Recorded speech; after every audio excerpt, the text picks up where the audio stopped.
What did the judge say when the skunk came into his courtroom? I don't know. What? Odor in the court. It's time for the Children's Hour. Kids Public Radio. Me desperté, le sonreí al sol.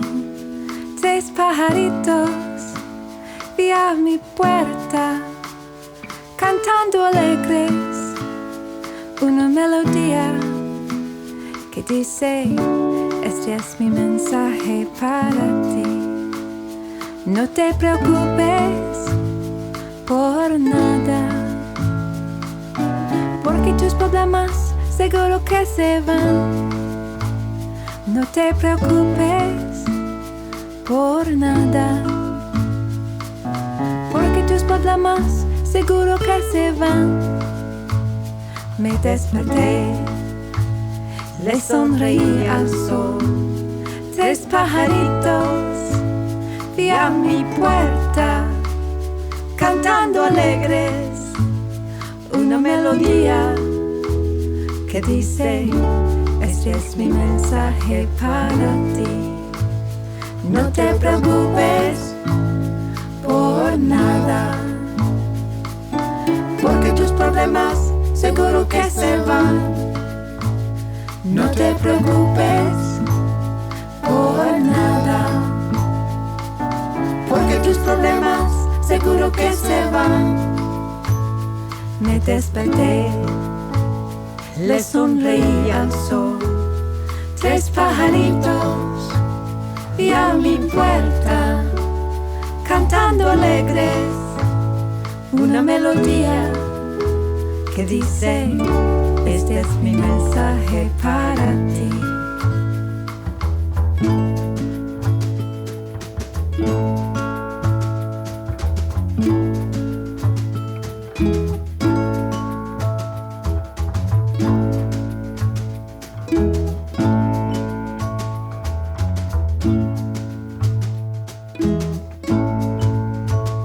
That's Elizabeth Mitchell with SUNY Pass right here on the Children's Hour. I hope that you can put aside your worries for the moment and be with us for an hour and the kids here on Zoom. Hello, everyone. Hello. And who's with us today? Hi, it's Beth. Hello, this is Cade. Hello, it's Lily. What's upstairs? It's Evan. Hey, it's Gareth. Hello, it's Illuminata. Hi, it's Sonia. Hi, it's Ethan. Hi, it's Daniel. Hi, it's Olive. Hola, friends, it's Melissa. Thanks so much for being here, you guys. Today on the show, we're going to be talking about backyard wildlife. And I know some of us on this crew have experience with wildlife in our backyard, don't we? I've actually had a couple tarantulas cross my road. Why did the tarantulas cross the road, Cade? Actually, I don't know why. Because there were flies on the other side. Good one, Gareth.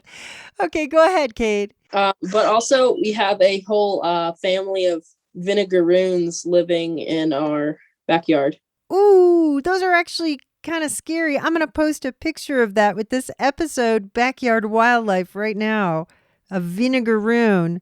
They're actually super friendly, so they look terrifying and like scorpions. But I've had one on my arm. Worst thing it can do to you is make a vinegar smell in the air. Oh. I literally have a pine tree in my backyard, and there's at least like 3 families of birds living in it, and it's perfect because there's a berry bush right next to it. Cool. Well, we're going to talk with someone who is a proponent, and that means tries to make something happen. A proponent really believes in something. Well, this person, Laurel Ladwig, is a proponent of attracting wildlife to your backyard, to any backyard, even if your backyard is just a window. We're going to find out why. And we're going to meet with someone from Wildlife Rescue New Mexico. They're going to teach us what to do if we find an injured critter. There's so much to learn, but first, I have wild critters who travel a long way to come to my backyard. They're hummingbirds and they migrate through New Mexico and then they stay here around my house all summer long. And guess what? They've arrived. That's why I want to play you this next one. This is Seth Hoffman coming off a CD 4 o'clock in the morning. This is Janie and the Hummingbird right here on the Children's Hour. Stick with us. Backyard Wildlife coming up. Has anyone heard there's a hummingbird stuck in the library? She just came to look for this one book on how to be a tooth fairy. The pay's alright and you work at night and she already got her wings. And all day she would hum and play and do all her favorite things. She floated in from where she'd been about an hour ago. When she was through, her worries grew and how to leave she didn't know. Has anyone seen Janie? She'll know what to do. Janie's friend to all of the animals, and when she gets here I can show you. She saw dozens of her cousins, each one hanging from a string. She asked where's an open window, but they didn't say a thing. She perched her toes on a hummingbird's nose, or was it a beak or bill? Though so afraid that's where she stayed, she had some time to kill. What a sight to see in the library doesn't happen every day.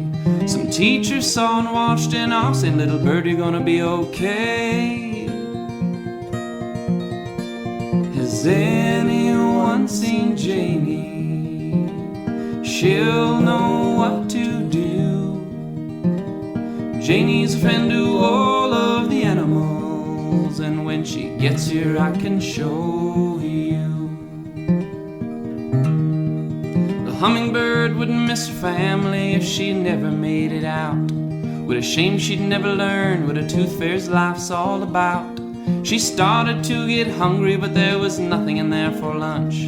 Didn't see any of those hanging red things with hummingbird Hawaiian punch. How'd she get herself into this mess she thought with such dismay? Came in somehow, don't remember now, can't seem to find the way. Has anyone seen Janie? She'll know what to do. Janie's friend to all of the animals, and when she gets here I can show you. Well, finally someone found Janie and she got there right away. We all listened up real closely to what she had to say. First thing we've got to do is cover the windows. Went to all the shades and blinds until everyone was closed. Then she shut the lights, opened up the door, letting in the beaming sun. The bird took flight right towards the light, say goodbye to everyone. Has anyone seen Janie? She'll know what to do. Janie's friend to all of the animals, and when she gets here I can show you.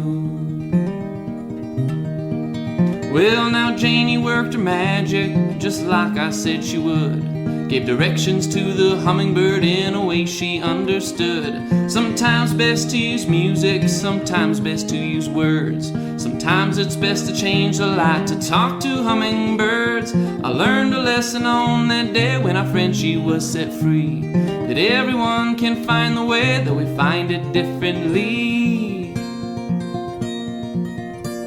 Has anyone seen Janie? She'll know what to do. Janie's friend to all of the animals, and when she gets here I can show you. And when she gets here I can show you. When she gets here I can show you. You're listening to the Children's Hour. I'm Katie Stone, and with us is the more than human geographer Laurel Ladwig, who lives here in Albuquerque, New Mexico, where we live. Welcome to the Children's Hour, Laurel. Thank you. It's great to be here. great to have you back. We've had you before over the years on the Children's Hour, and often your focus is on wild critters. What do you do with wild critters? Well, I've always been interested in getting people aware of the wild critters, especially in urban areas, and encourage people to use the app called iNaturalist to make observations, which makes a huge database of wildlife observations all around the world, and specifically City Nature Challenge, which is a weekend where cities all across the world try to identify as many wild things as possible. But right now, I'm focusing on getting people to share their spaces with wildlife, to use any space that they have, from a balcony to a backyard, to plant some plants that wildlife like, put out some water. If you have a big enough space, having some trees and shrubs that wildlife can use for shelter. It's so easy to share space with wildlife. And a big part of it is wanting to do it and then finding out what wildlife need and how you can help. I think for kids listening, it's going to be hard to believe that people might not want to attract wildlife to their yard. It seems like, wouldn't you guys like to attract wildlife to your yard? Yeah, I have a pretty interesting story. So one of our neighbors has bees. They have a beehive that they run and own. But since our neighborhood has not had a whole lot of flowers and the bees have kind of had trouble, they're actually coming to our bird feeder to get protein, because they can get protein from our bird seed. And so there's like 100 bees on our bird feeder. What would bees want in a bird feeder, Laurel? I'm not actually sure. I haven't seen that, but I've certainly seen them on hummingbird feeders because they love the hummingbird nectar. Yeah, that's very interesting. Kate, you also live in the East Mountains. Yeah. So you're a good example of, like, maybe you wouldn't want to attract like the bears of the East Mountains to your backyard. I don't think there's any bears here, but we have had I think 6 rattlesnakes in our yard over the past couple years. How do you attract rattlesnakes, Laurel?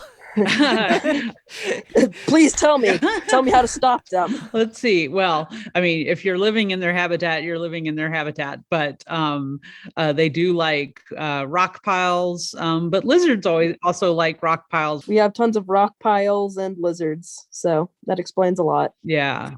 So. Laurel here is what she calls a more than human geographer.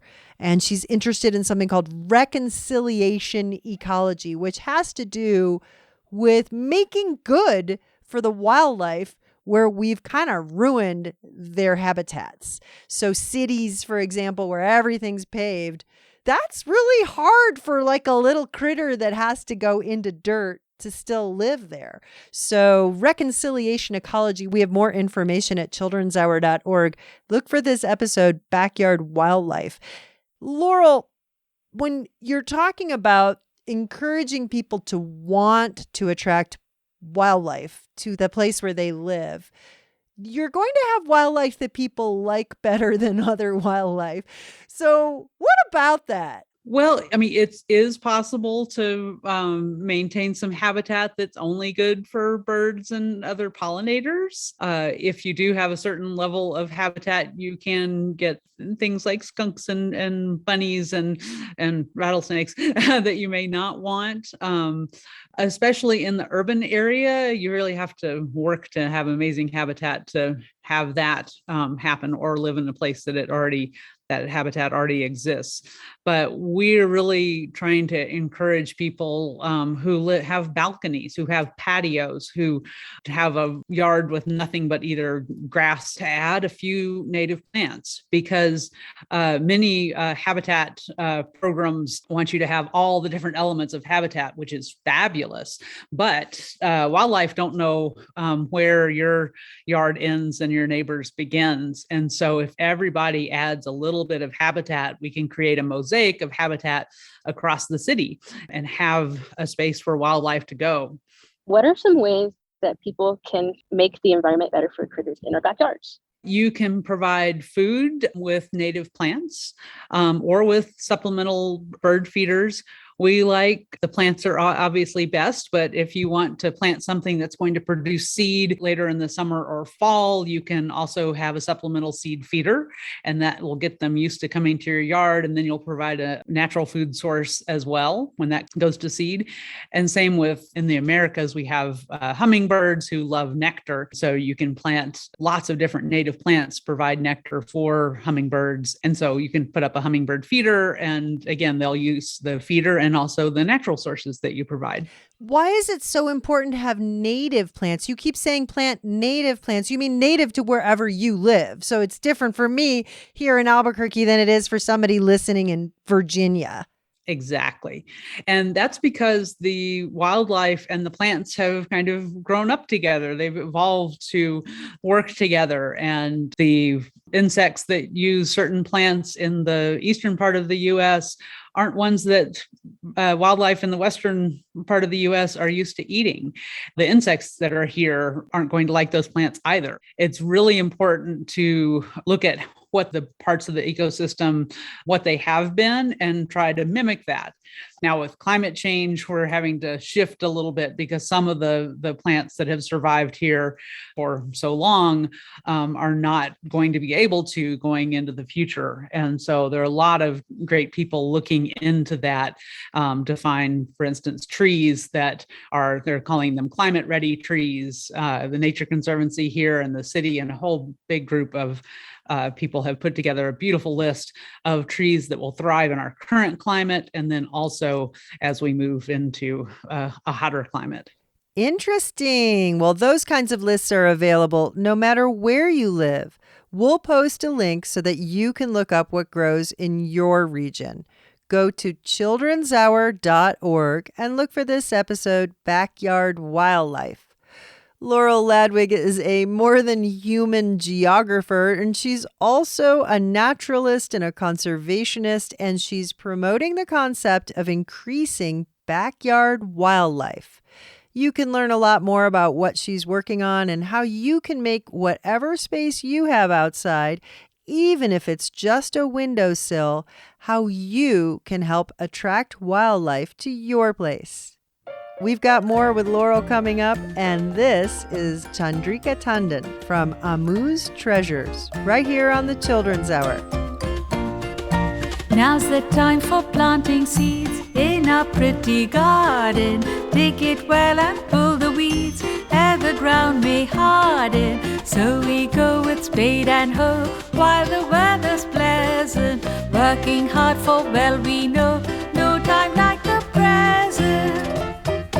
Early in the day we rise for our pleasant exercise, and we're healthy as can be, little gardeners are we. Early in the day we rise for our pleasant exercise, and we're healthy as can be, little gardeners are we.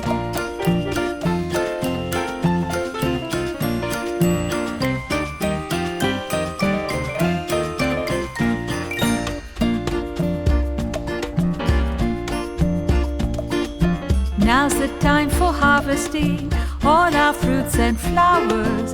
Fill our baskets with the spring, dance in April showers. Smiling lips, our hearts in song, soothe away our sorrows, knowing well the ground will swell with bounties for tomorrows. Early in the day we rise for our pleasant exercise, and we're happy as can be, little gardeners are we. Early in the day we rise for our pleasant exercise, and we're happy as can be, little gardeners are we. Little gardeners are we. Little gardeners are we.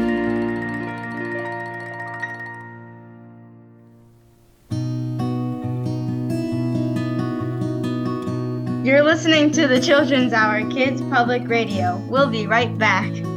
The Children's Hour is produced by the Children's Hour Incorporated. We're a New Mexico-based nonprofit organization supported by listeners just like you. Learn more about us at childrenshour.org.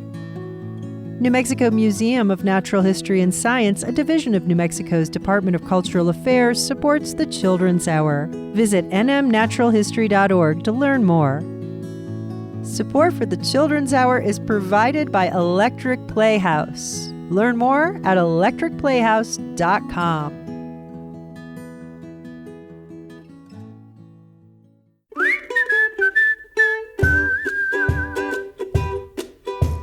Hummingbird and chipmunk playing in the yard, moving really fast, working really hard. They pay no never mind to each other or to me. Watching them makes me feel free, yeah. Watching them makes me feel free. Chippy, chippy, chippy, buzz, buzz, buzz. Wish that things went back to how they was. When life was simple, here's hoping that it does. Chippy, chippy, buzz, buzz, buzz, yeah. Chippy, chippy, buzz, buzz, buzz. Hummingbird and chipmunk, always on the move, finishing their breakfast, Mama would approve. They skitter and they scutter and they flit with fluid style. Watching them always makes me smile, yeah. Watching them always makes me smile. Chippy, chippy, chippy, buzz, buzz, buzz. Wish that things went back to how they was. When life was simple, here's hoping that it does. Chippy, chippy, buzz, buzz, buzz, yeah. Chippy, chippy, buzz, buzz, buzz.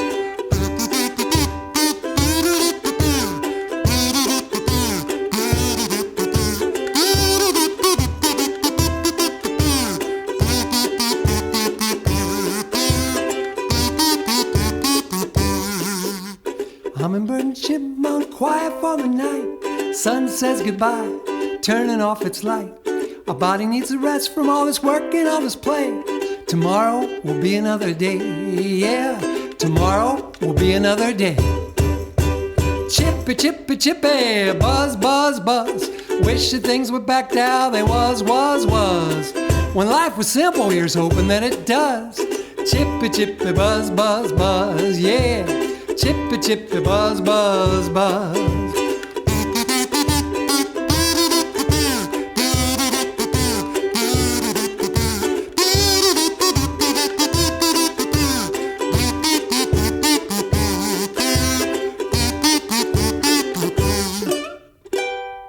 Hummingbird and Chipmunk is Fred from their ukulele bundle of joy. Fred is spelled P-H-R-E-D-D. And over the break, you heard Robert Farmer with his instrumental, If We Knew All the Laws of Nature. Today on the Children's Hour, we're talking about backyard wildlife with our friend Laurel Ladwig. She's one of the organizers here in New Mexico of something called the City Nature Challenge. You can learn about the City Nature Challenge near you and everything going on with it at childrenshour.org. Look for this episode, Backyard Wildlife. And even if you miss the challenge itself, which is the last weekend of the month of April usually, you can always participate in being a citizen scientist all on your own. You just download this cool little app called iNaturalist, and there you can both identify and report critters, plants, anything wild that you observe around you. It helps scientists all over the world when we participate as citizen scientists, collecting the data that they need to help determine how our world is doing and the natural world around us. Back to our guest, Laurel Ladwig, who explained to us earlier why she's trying to promote this idea of backyard wildlife habitats and why we should plant native plants whenever we can and flowers to attract bees and birds. The kids have a lot more questions. Let's go over to you, Beth. So you were talking about making your porch into a habitat. How would one do that? Well, if you have a porch that has some dirt, you can use whatever space you have, but many people have a porch that's all stone or brick, and all you have to do is get a container of whatever size you can and find a plant that will thrive in that size of container. And there are lots of plants that thrive in containers. On our plant list that we provide for our program here in Albuquerque, that in central New Mexico, to encourage people to to have habitat. We've got a list of what plants do really well here and what wildlife like them, and adding in those that work well in containers. And many of them do. And we can talk to your local nursery for wherever you live, and they can let you know what plants do well in containers. And so you can do that on a patio. You can add a supplemental food source, like a bird feeder. You can put out a dish of water. A dinner plate with water can be used by lots of different wildlife, and that's really easy to switch out and keep clean that way as well. It doesn't have to be an expensive bird feeder, or bird bath. And so there are lots of easy ways. I live up in East Mountains, and we would like to start gardening, but we're worried about different critters that come in. I was wondering, if you have a garden, what is the best way to keep your critters out yet still, or like different animals around you, but not getting into your garden? If you're doing vegetable gardening, you have to kind of find ways to physically exclude them with cages and things like that, or having an elevated container garden, things like that, because they will like that food. If you're gardening just for beauty, which you'll end up gardening for wildlife, when you use native plants, many native plants that the wildlife don't like to eat. And so many nurseries have a list of plants that squirrels and gophers and things don't like, and they don't tend to like the native plants. So at least many of them. And so it's pretty easy to pick plants that way. But yeah, if you're going to do vegetable gardening, caging your vegetables in is the best plan that I know of. What are the main creatures that you don't want to come? I love them all. I don't live in the East Mountains, so I don't have as many predators for our dogs or things like that. It is always important to keep your pets in safe places. For cats, keeping them indoors, dogs in fenced areas and bringing them in at night, because there are a lot of predators, and especially just depending on your size of dog, even a large owl can pick up a small dog. And so everybody has their preferences. I think we might have a skunk coming in and eating bugs, and I hope that's true.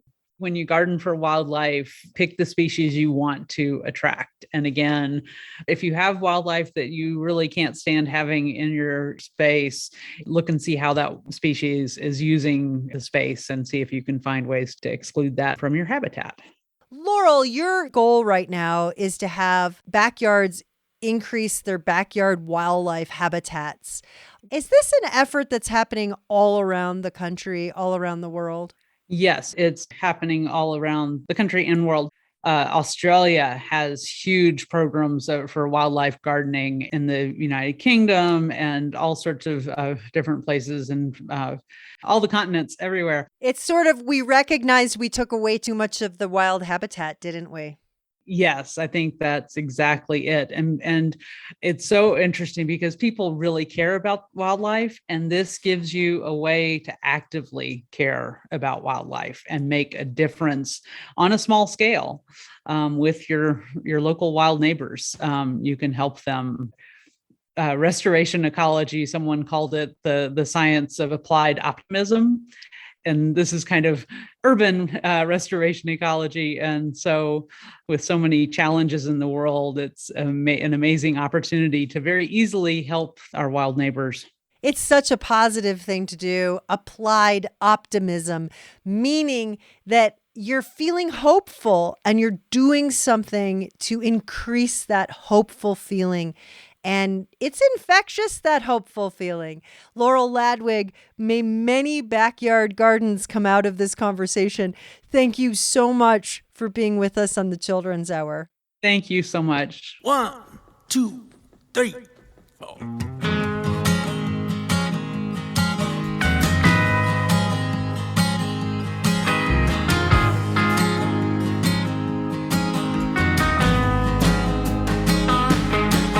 November was cold as cold can be. It left me bare and windblown as a maple tree. I see the look on your face, and I recognize that place. I know you feel about the same as me, but I'm picking up a shovel in the morning,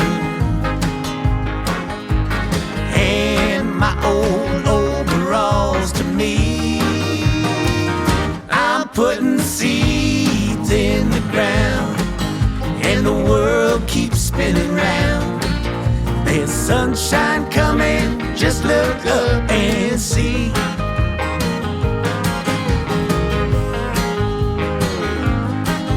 Well, I know the wind will blow, but that January snow is gonna bring up something good behind. It's holding in the heat deep down below our feet, and now it's just a matter of time, 'cause I'm picking up a shovel in the morning, and my old overalls to me. I'm putting seeds in the ground, and the world keeps spinning round. There's sunshine coming, just look up and see. Hey!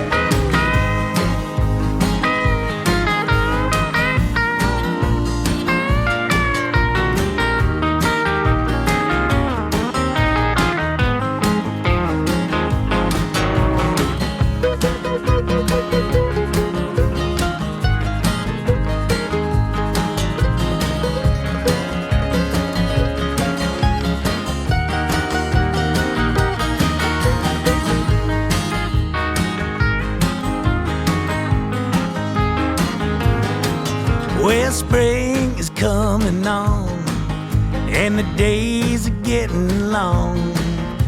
The winter time will be a memory soon. That snow is gonna melt, and the water that it held is gonna bring up something new. 'Cause I'm picking up a shovel in the morning, and my old overalls to me. I'm putting seeds in the ground, and the world keeps spinning round. There's sunshine coming, just look up and see. Yeah, I'm putting seeds in the ground, and the world keeps spinning round. There's sunshine coming, just look up and see.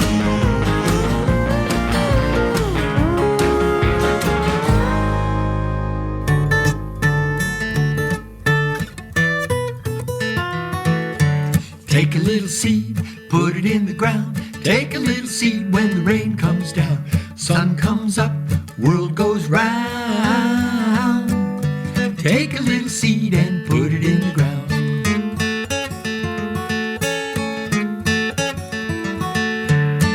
Roots grow down in soil, stems come popping out, buds turn into flowers. That's what spring is all about. Take a little seed, put it in the ground. Take a little seed when the rain comes down. Sun comes up, world goes round. Take a little seed and put it in the ground.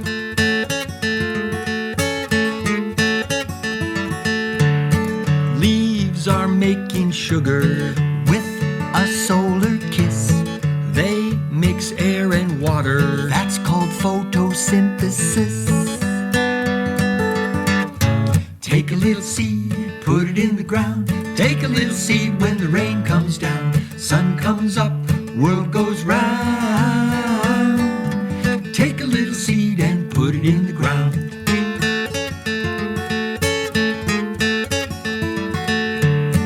Bees buzz in the flowers where the nectar's found, dancing through the daisies, spreading pollen all around.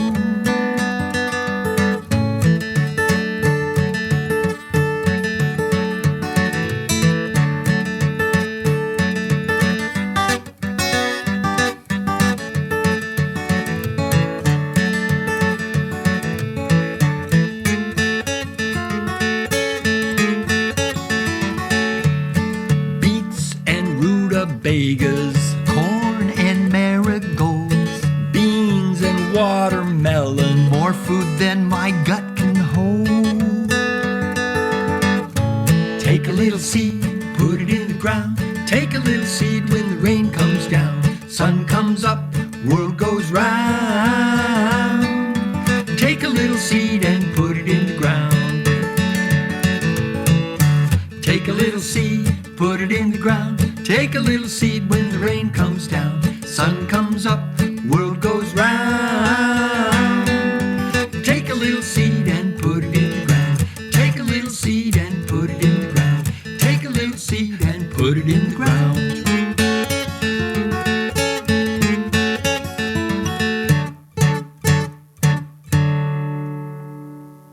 That was Stuart Stotts and Tom Pease from a CD called Pass It On Down Volume 1, Take a Little Seed, and Alastair Mook from his Be a Pain, an album for young and old leaders, Planting Seeds was before that. You're listening to the Children's Hour. Today on the show, we're talking about wildlife in our own backyards, attracting wildlife to where you live.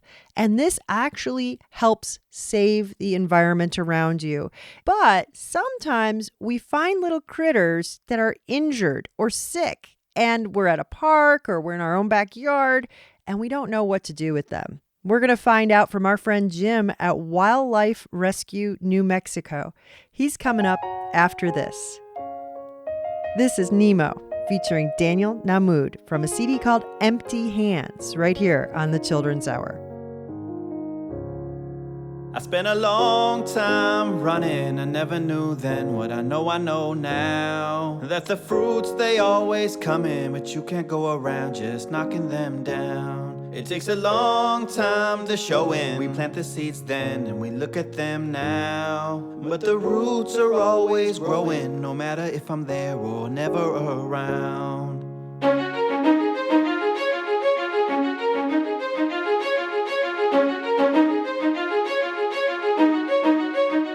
Whatever grows will grow, whatever dies will die, whatever works will work, whatever flies will fly, whatever fails will fail, what's meant to soar will soar.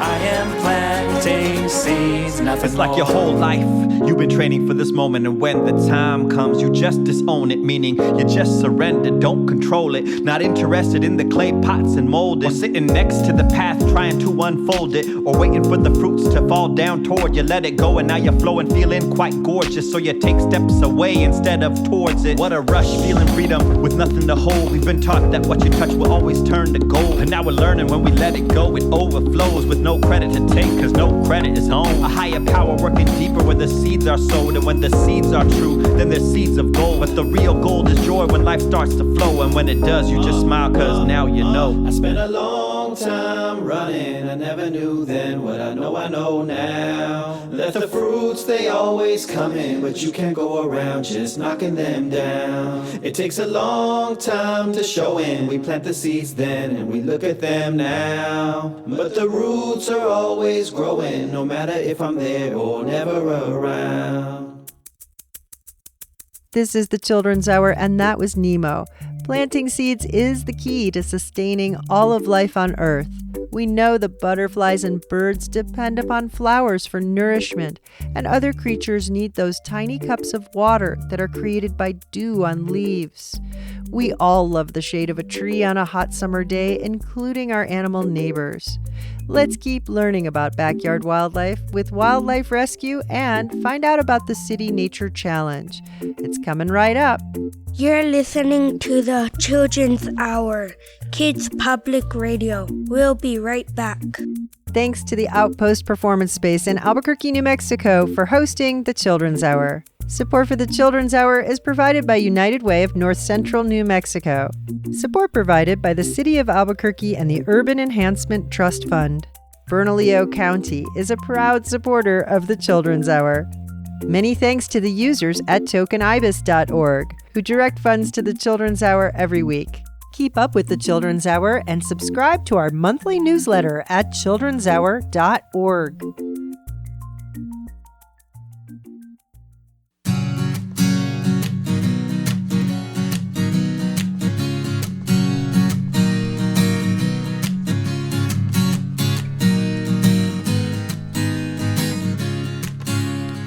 Inch by inch, row by row, gonna make this garden grow. Gonna mulch it deep and low, gonna make it fertile ground.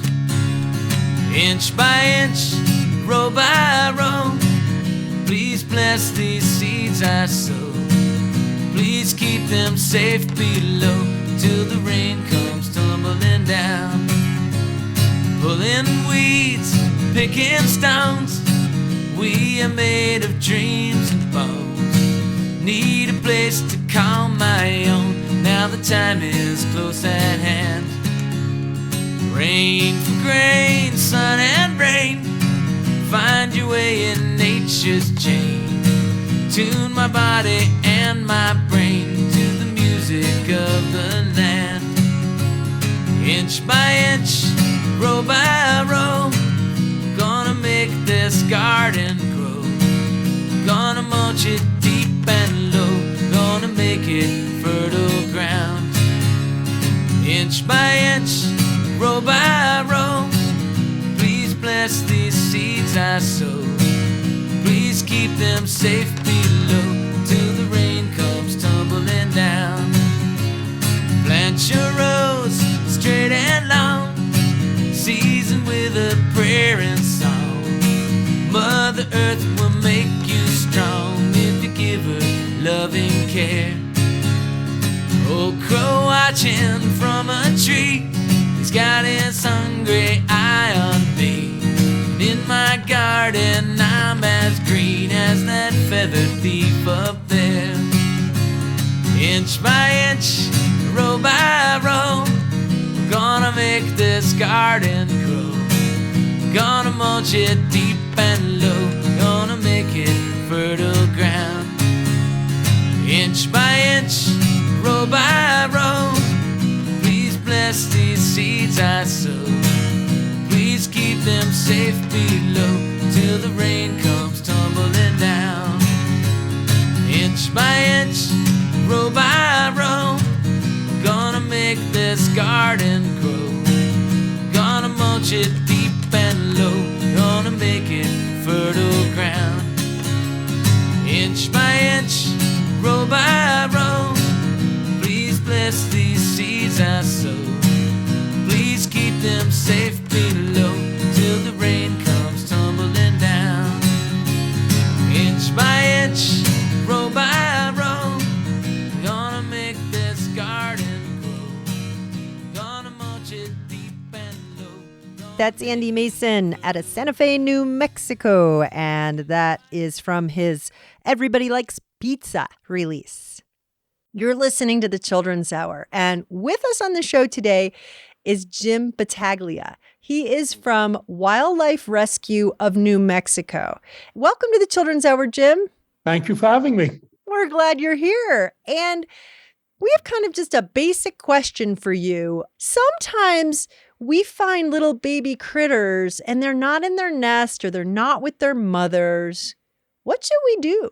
First thing you have to do is get an adult to come with you and look at this bird or critter, and then they can tell you whether it is supposed to be there, is injured, or what is happening with it.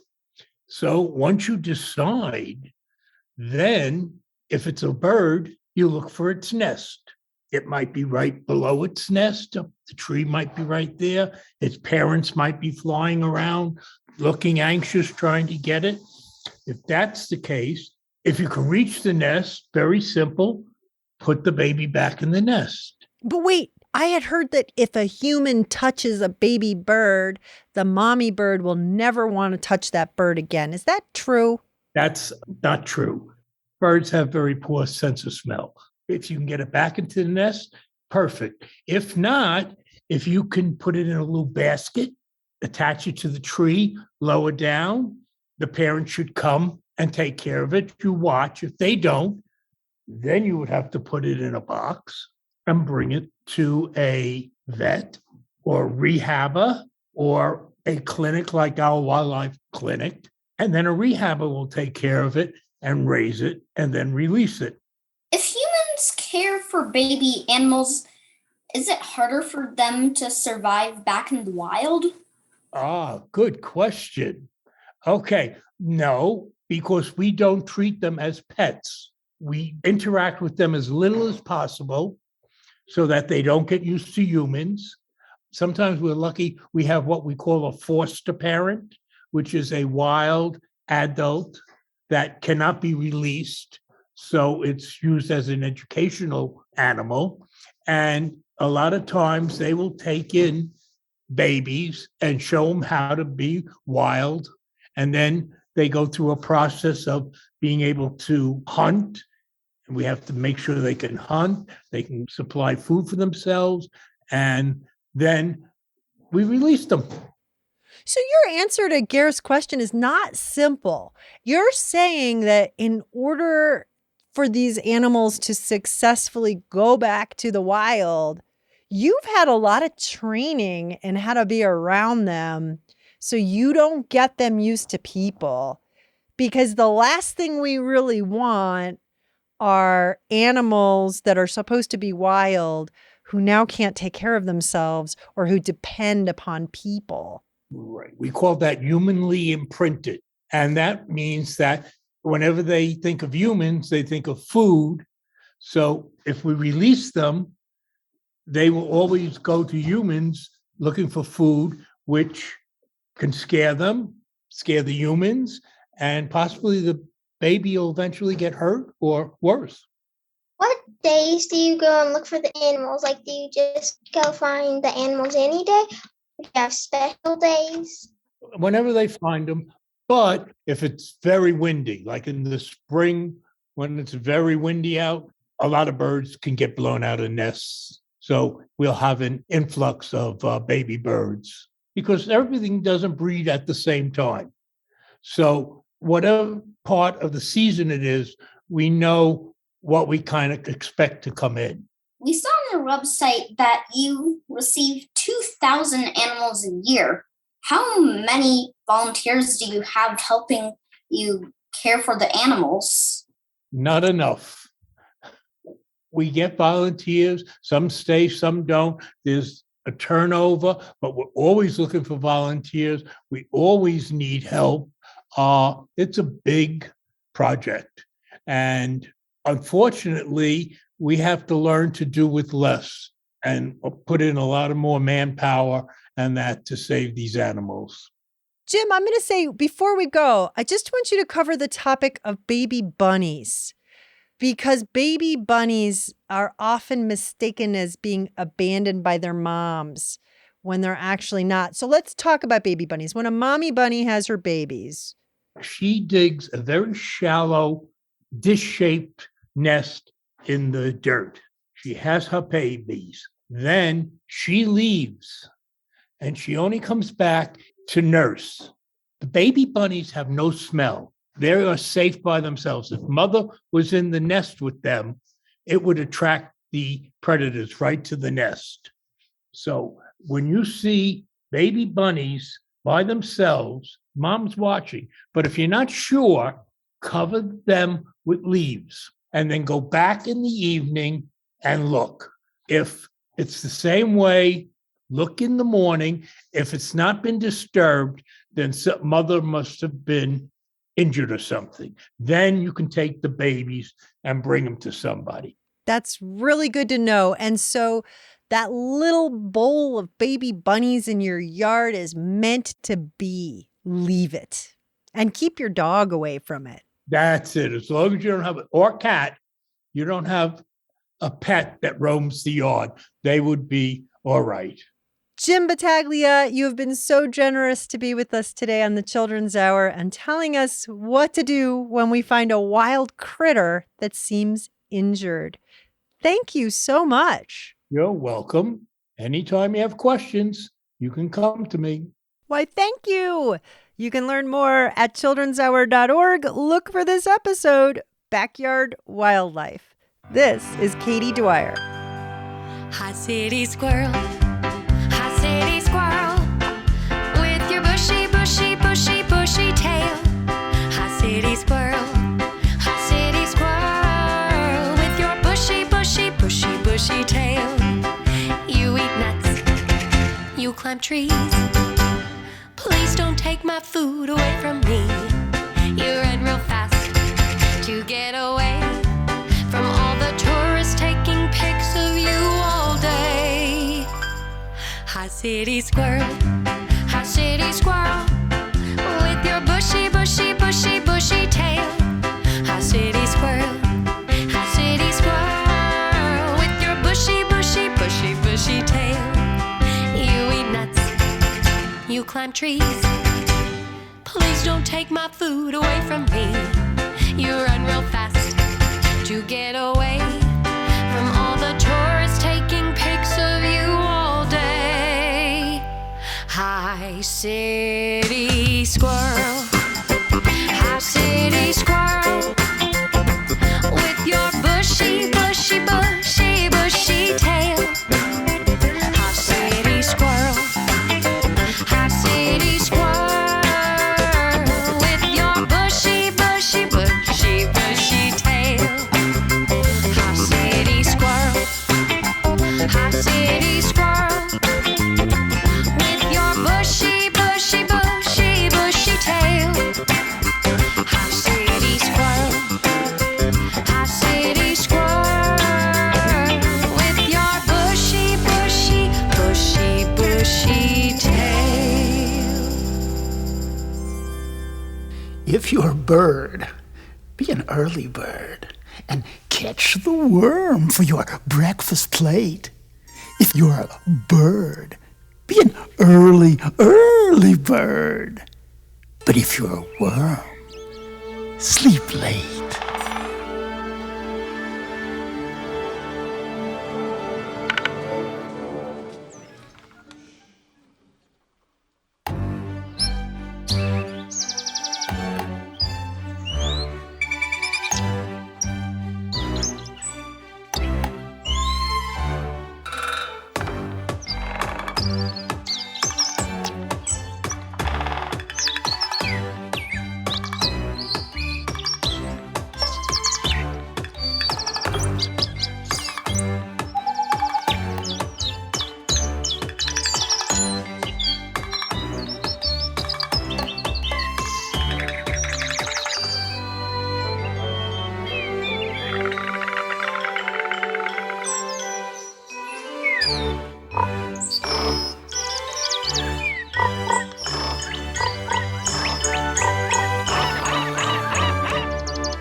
That was the Birdsong Opera by Volker right here on the Children's Hour. And before that, you heard Shel Silverstein from Where the Sidewalk Ends. I'm Katie Stone. We've loved being with you today. Learn more about the City Nature Challenge, and that's happening the last week of April. Go to childrenshour.org. Look for this episode, Backyard Wildlife. We'll catch you next time, and we're going to go out with the title track from Justin Roberts' Grammy-nominated CD, Wildlife. It's a wild life. What you gonna do with it? stretches just a little bit across the great divide, so deep, and the souls are few who think of something new to be, who think of something true to be, who never take a big back seat. Make a way, make a wild way through this wild life that's given you to run and play. Have a laugh and cut a wild path through this wild life, 'cause it's a wild life. Be a man of means, but live it like a party girl. Never understand the world, just walk it with your own two shoes. It's a masterpiece. Read your Bible every day, but then get up and walk away. You gotta be your own good news. Make a way, make a wild way through this wild life that's given you to run and play. Have a laugh. The Children's Hour is produced by the Children's Hour Incorporated, a New Mexico nonprofit. Our show was written by Katie Stone with lots of help from all of us on the kids crew. You can find photos, links, learn-along guides, and more about us at childrenshour.org. Many thanks to Laurel Ladwig for being on the show with us today, and to Jim Battaglia from Wildlife Rescue of New Mexico. We had production help from Christina Stella. Find our podcast wherever you listen to podcasts, or go to our patreon.com/The Children's Hour. Or ask your smart speaker to play the Children's Hour podcast. We post our photos and more on Instagram and Facebook. Find us at TCH Radio. Our theme music was written by C.K. Barlow. The Children's Hour is distributed by PRX and by the Pacifica Radio Network. Thanks for listening to the Children's Hour, Kids Public Radio.